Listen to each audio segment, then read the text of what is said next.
Akoba say no, unfortunately no, and my day create woman in no, a born a fem. Fertilizer a fem. And then me call Mampon Chewa Agro Chemicals. Busanfo Madaroma with a quick warm up. With the meeting 30 microphone, BPI, self and Becca Simon Caprophone and seminar. And welcome back to the political round with me, the voice of Ghana TV GH. So, Busanfo, you see, say, what the Ndada lies, any tricking, Eddie Baba, you will be exposed. Mbekaya. Some 2 months ago now, you realize a city no, a farmer neighbor, a swan echo, dollar about for me say, hey, and a magic banner yenya, papa, your mama ye. Until later on, I realize a debut. I say, ye tricky, never be a cry. I bought you for some my who say, see the new platform, and 2 pesos call you sika, that's always time of sika, call black market, and I say some forest bureau crown, or more 13 series. Now, that we standing recently, I never equity said.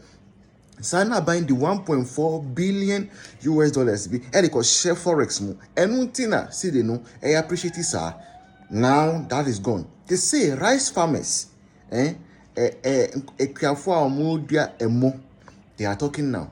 One of the big men Ghana over into rice farming. Now when we say Ghana rice no there wow hypertension that's a high blood pressure and unkwana beti niedi yes sir but almost see omuboka pa.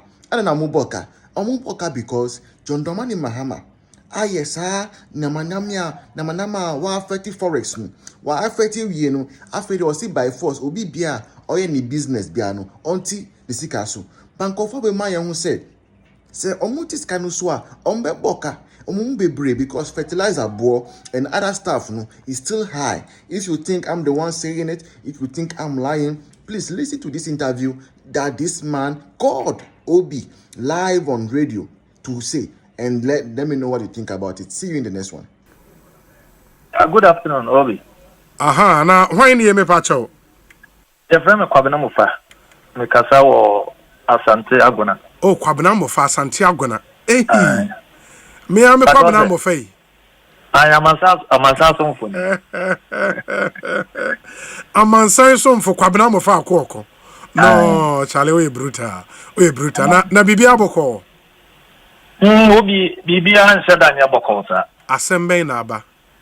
So, Obi, my mentor was here for Menawasi, or Konya or their mammy. And the Bear Bosome Kakrenina, there was a Ghana city in a holiday, sorry, against dollar and other major currencies.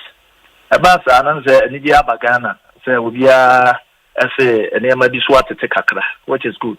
Then so be a duma, more queer for a process it into Ashanti Royal and the Western Dedel aromatic rice, while the more dance here, and on them or Papa Mobile. Yes. Now, I say, no, unfortunately, no, and my day queer woman in Yano, a born a mafem, fertilizer, a mafem, and then me call Mampon Chewa Agro Chemicals, Ecobisa fertilizer.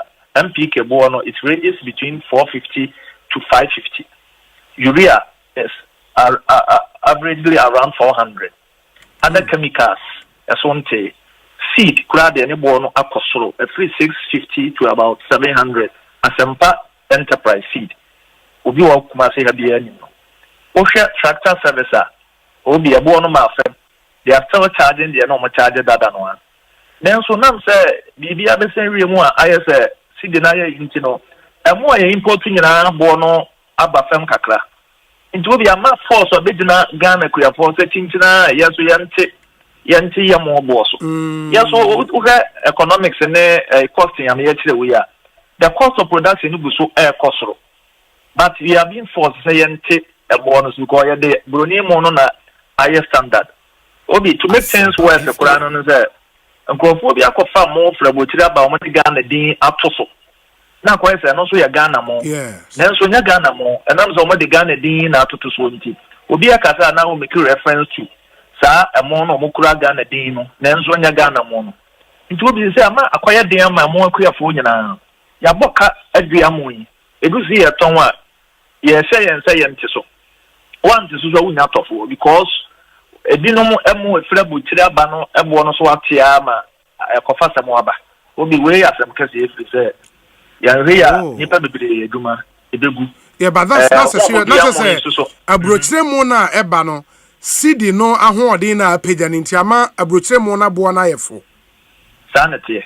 And that would mean that was someone so motete mo de ene so. Sa pepepe. Yeah, so yete so enye yi because cost of production na ma fe. Ntiama sa no eno say yebe ne den aban pese oboa obeye den. Obi wonim say it's not for nothing tina almighty America kura no. Was what the trade tariffs about or maybe wa the near free or maybe so ba American wa no de to so. Say what the end war bed comparatively to America de no. It is American po episode protecting the young industries. As a Ghana, ye be. The almighty America, or no, area in super economy could I would say. It do be a certain aspect there, so or minor every tariffs against certain countries. Now, or more industry need to me. The best rabbi says, why young who be beer about having the main issue soon say, will be one for tariffs and two imported rice. So, Gini can a beboa bogana. Create woman who buy. A man so bet me a revenue, or better they are share Ghana a more Gumadi anymore. A man who's waiting a general and also. Yes. Yanana, so bet me so they are, and a more ton input fertilizer and a dinner on Monte so is a buy bet me a car so Monte so they are. See a cost of production back from there, and a bit of so. But no more, I buy a city young what they are cost, or more tons and many years will be antenna so. My yeah, we are being forced as here so. It will be a hard thing to know there. Let's say, as Greek minister said, and the finance minister said, a serious issue. Said, yes, that's one. Here at the cost because baby or mono is the 5 northern regions and a Volta and parts of Ashanti Kakrakra. So I will see poverty endemic areas. Yes. I don't know more. Now, Koba say they are. And I had will be for example, we call Bontanga irrigation scheme or watermelon. Near Tomo, they say. First, and 7 cities per kilo. They have been forced to reduce it to 5 cities. If we are putting so more boka. Because more than one on any money in our house, but they say, yes, or Monteso, will be on top. And Monteso more boka. In the Obi, I idea, so I best a great minister and finance minister say, a monche, yes, a more woman will be woman, public in your domain. Yeah. I best say, oh, mine. I think it's a Ghana monoson, diabetics. And then hypertensive for me, yeah. Or more precoce, or Munya Bram, it's free or poultry for so soon a byproduct. And she affected a whole lot of other industries, almost depending on us for their raw material. Or more Syria, to say Tom Brown, and only a dinner, more, it's free or no, more day. To go back to win the best, you could be a better. The best rabbi of one penny, you teach a great minister and finance minister. One can with him, Omonye bibi amwanyata ebedru bedebe no adwuma ne nyina bese adwuma no so obi so no se bi ni hosa adwuma nche dey kakra obi ye no sa etimi so so man ko yi I think you raise it's a market we dey empathy for bate na omoya ho bibi amaye mate I think you raise a very very important point. Yeah, that's papa pay why obi na we dey me so say wona me so dey Philip o say bonzo afa we so di obi nkwana pino akwasha he o be za o dey ka ho ana pi obi eno so enye de